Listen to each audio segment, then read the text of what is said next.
વાવથરા જિલ્લાના ખેડૂતોને મળશે પાક નુકસાનીની યોગ્ય સહાય। વિધાનસભા અધ્યક્ષ શંકર ચૌધરીએ આપ્યું છે આશ્વાસન। થરાદ, સુઈગામ, વાવ સહિતના 6 તાલુકાને મળશે હવે સહાય। પાટણના સાંતલપુર, રાધનપુરના ખેડૂતોને મળશે સંપૂર્ણ સહાય। વરસાદી પાણીના નિકાલ માટે સરકારે 2500 કરોડની યોજના મૂકી છે। સર્વે કરીને નિષ્ણાતોનો અભિપ્રાય લઈને કામગીરી કરવામાં આવશે।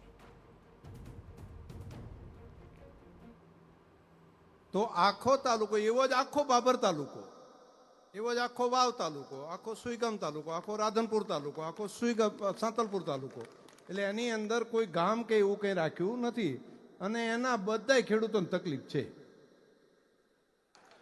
એમાં એના બધાય ખેડૂતો જેટલા હાથ બાર આઠો છે એમાં જેટલા ખેડૂતો છે એટલા બધાને પણ વરસાદ પડ્યો એટલે બધાને તકલીફ પડી છે।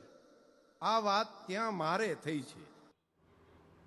ઉલ્લેખનીય છે કે નવ વર્ષ નિમિત્તે થરાદ ખાતે સ્નેહ મિલન કાર્યક્રમ યોજાયો હતો અને તે દરમિયાન શંકર ચૌધરીએ ખેડૂતોના હિતની વાત કરી હતી અને તેમને પાક નુકસાનીની સહાય મળશે તેવું આશ્વાસન આપ્યું।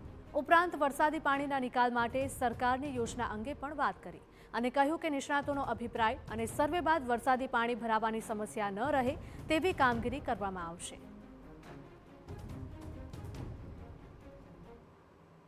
वोटर लॉगिंग અને પાણી ભરાઈ રહેવાનું તો તેના ઉકેલ માટે રાજ્ય સરકારે 2500 કરોડ રૂપિયા એની જે યોજના મૂકી છે એ આવનારા સમયમાં પાણીના પ્રશ્નોના ઉકેલ માટે ખૂબ ઉપયોગી સાબિત થશે।